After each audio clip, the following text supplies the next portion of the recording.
안녕하세요. 뉴스반장입니다. 대통령실을 옮기겠다며 국민열세 1조를 넘게 들여 밀어붙인 윤석열 대통령이 허구한 날 청와대 영빈관에서 각종 행사들을 진행하고 있습니다.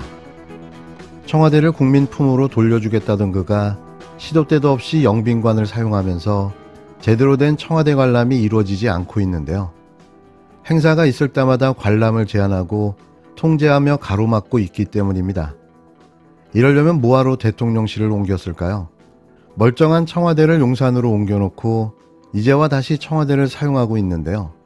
이럴 줄 몰랐나요? 청와대를 그대로 사용하면 관저도, 대통령실도, 국방부도 모두 옮길 이유조차 없었던 거죠. 보다 이런 민폐 대통령은 처음 봅니다. 7일, 어제였죠.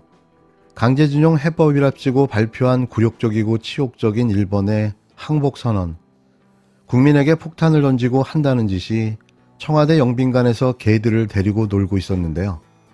개판도 이런 개판이 없는 거죠. 이러고 싶을까요? 또 이날은 도이치모터스 주가 조작에 사용된 김건희 씨 계좌를 이용한 투자사가 미등록된 불법 업체로 드러났는데요. 만일 알면서도 40억 원이라는 거액을 맡겼다면 명백한 불법이자 공범이라는 증거인 거죠.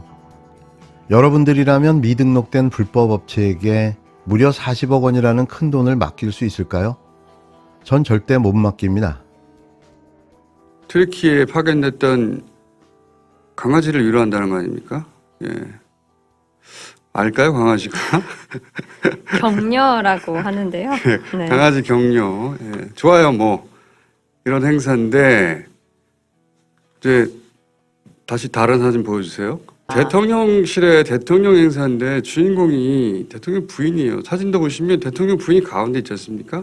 그 이전에 어떤 대통령 행사도 대통령 부인이 주인공이 아닙니다.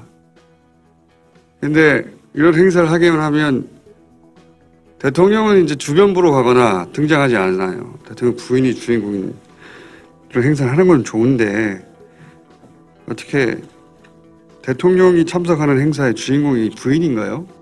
윤석열 대통령 부부가 7일 튀르키예 지진 피해 현장에서 구조활동을 벌이고 돌아온 긴급구호 대원들과 구조견을 만나 격려했습니다. 김어준 총수의 말대로 이 구조견들은 자기가 위로받고 격려를 받는 줄은 알고 있었을까요? 매일같이 벌이는 이 생쇼를 어떻게 해야 하는 걸까요? 우라가 치밀어 오릅니다. 윤 대통령의 부인 김건희 씨는 평소 동물에 대한 각별한 애정을 가지고 있었다며 구조견을 나눠주며 정말 수고했다라고 말했다는데요. 하다 이제는 개와 대화를 나누는 경지에까지 이르는 걸까요? 대통령실은 대통령 부부는 구조견의 머리를 쓰다듬으며 정말 수고했다라고 말했고 구조대원들에게 구조견들의 건강을 잘 관리해달라고 당부했다는 겁니다. 물론 구조대원들에게도 위로와 격려를 했겠죠. 설마 구조견에게만 위로와 격려를 하지는 않았을 거라고 믿어봅니다. 윤석열 정권에게 노동자는 국민이 아닌 착취의 대상인 것 같습니다. 정부가 주당 노동시간을 최대 69시간으로 늘리는 노동계약을 강행하겠다고 합니다. 지금도 우리는 OECD 국가 중에서 평균 200시간 이상 일하는 최장의 노동시간을 자랑하고 그리고 그 장시간 노동에 따른 산재 사망률, 산재 사고율이 최고 수준입니다. 정부 계획대로 노동시간을 살인적 수준으로 연장을 하면 국민들에게 과로사를 강요하는 것과 다름이 없습니다.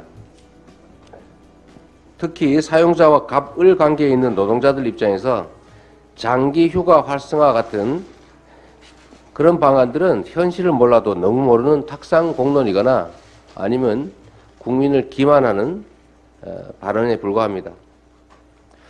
일본에게는 설설 기고 또 재벌과 대기업들에게는 퍼주지 못해서 안달이고 국민들을 쥐어짜지 못해 안달인데 대체 왜 이러는지 이해가 안 됩니다. 우리 민주당은 윤석열 정권의 노동시간 계약 국회에서 철저하게 막도록 하겠습니다. 국민들에게 저녁 시간이 있어야 생산성도 높아지고 그리고 소비 진작도 가능합니다. 워라밸 보장은 시혜나 특혜를 주는 것이 아니라 국민들의 당연한 권리, 노동자들의 기본적인 권리입니다. 기업들을 위해서도 또 그리고 경제를 위해서도 반드시 필요합니다. 노동시간을 늘려서 생산을 늘리자라는 그런 시대는 이미 끝났습니다. 정부는 시대착오적 반노동적 경제관을 버려야 합니다. 이재명 더불어민주당 대표가 윤석열 정권 주 62시간 노동시간 계약을 국회에서 반드시 막겠다고 선언했습니다. 이 대표는 8일 윤석열 정권에서 노동자는 국민이 아닌 착취의 대상이라며 민주당은 윤석열 정권의 노동시간 계약을 국회에서 철저하게 막도록 하겠다고 강조했는데요. 이 대표는 이날 오전 국회에서 열린 민주당 최고위원회의에서 정부가 지난 6일 발표한 근로시간 제도 개편 방안을 언급하며 주당 노동시간을 최대 69시간으로 늘리는 노동계약이라며 지금도 우리가 OECD 국가 중 노동시간이 최장이고 산재사망 사고율도 최고 수준이라고 목소리를 높였습니다. 그러면서 정부 계획대로 노동시간을 연장하면 국민에게 과로사를 강요하는 것과 다름이 없다고 쏘아붙였는데요.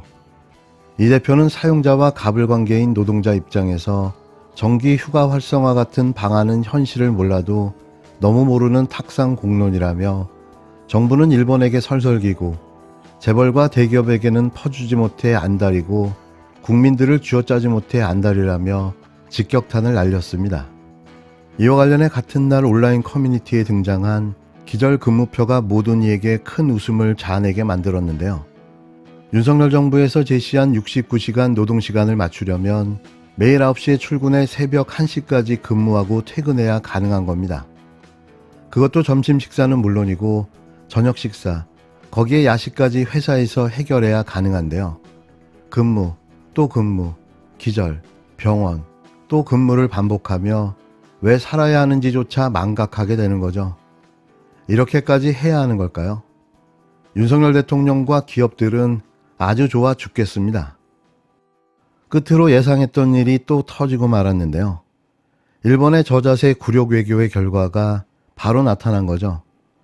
일본 국토지리원이 열도의 섬 개수를 다시 세면서 한국령 독도를 일본 섬에 포함시켜 집계한 것으로 드러났는데요. 충격적입니다. 버젓이 대한민국 영토로 되어 있는 독도를 자신의 영토인 양 등재시킨 겁니다. 복수의 언론 보도에 따르면 최근 일본 국토지리원은 2022년 전국 국토 기본도에 기반해 갱신한 전국 섬 개수를 지난 2일 누리집에 게시한다고 7일 밝혔는데요. 게시된 내용에 따르면 일본에는 총 14,125개의 섬이 있는 것으로 파악됐습니다. 이는 1987년 해상보안청 보고에 기반한 6,852개보다도 2배 이상 많은 숫자인데요. 그런데 이 집계에 한국령 독도가 포함된 것으로 확인된 겁니다. 일본 국토지리원은 이에 대해 별다른 입장을 나타내지 않았는데요. 대체 어떻게 이런 일이 가능한 걸까요?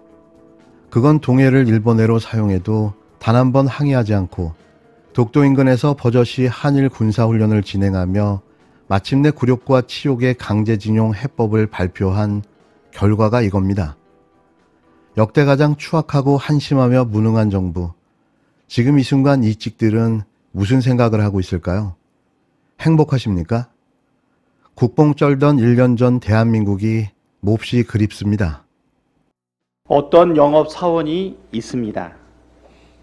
영업은 처음 해보는 신입인데 지각을 밥 먹듯이 하고 있습니다. 이 영업사원은 영업을 나갈 때마다 거래처와 문제가 생깁니다. 최대 거래처 사장을 만난 뒤에 욕을 했다 딱 걸리고 다른 거래처에 가서는 또 다른 거래처를 험담을 했습니다. 또 걸렸습니다. 영업 실적이라도 좋으면 봐줄만 한데 그동안의 실적이 참담합니다. 입사 후 5개월 동안 수출액은 계속 줄었고 국내 판매는 3개월 연속 하락세입니다. 주력 상품 재고율은 265.7%에 이르렀는데 26년 만에 최고치입니다. 이 정도면 반성을 해야 할 텐데 오히려 남탓만 엄청 합니다. 자신의 영업 실적이 나쁜 이유는 전임 영업사원이 일을 못한 탓이라고 우깁니다. 이 영업사원은 유독 본사에 적대적인 특정 경쟁 기업에만 잘 보이려고 애씁니다. 특정 경쟁 기업의 명백한 잘못으로 본사가 피해를 입었는데 그 경쟁 기업이 물어야 할 벌금을 피해 입은 본사가 대신 물어줘야 된다고 강변합니다. 그러면서 피해자의 입장을 존중하면서 양기업의 공동 이익과 미래 발전에 부합하는 방안이라는 궤변을 늘어놓습니다. 생각만 해도 귀가 막히지 않습니까? 여러분이 회사 사장이라면 이런 영업사원을 계속 쓰시겠습니까? 제대로 된 회사라면 바로 해고하는 것이 상식일 것입니다. 그 영업사원이 누군지 온 국민이 다 알고 있습니다. 자칭 대한민국 1호 영업사원 윤석열 대통령입니다. 삼권 분립 원칙이 무너졌습니다. 식민 지배의 불법성과 일제 전범기업의 배상을 명시한 대법원의 판결을 행정부가 걷어차 버렸습니다. 야당은 타도의 대상으로, 여당은 지배의 대상으로 여기며 입법부 위에 군림하더니 이제는 대법원 판결마저 대놓고 부정합니다. 오만한 검사 독재 정권의 폭주가 민주주의와 헌법 파괴 행위로 이어지고 있습니다. 정부 요직을 검사 출신들로 빼곡히 채우더니 이러다 판사 자리도 검사 출신 인사로 채우겠다고 할 판입니다. 헌법 제66조 2항 대통령은 헌법을 수호할 책임을 진다고 명시하고 있습니다. 헌법 제69조에 따라 대통령은 헌법을 준수하겠다는 취임 선서를 합니다. 헌법을 파기하는 대통령은 대통령 자격이 없습니다.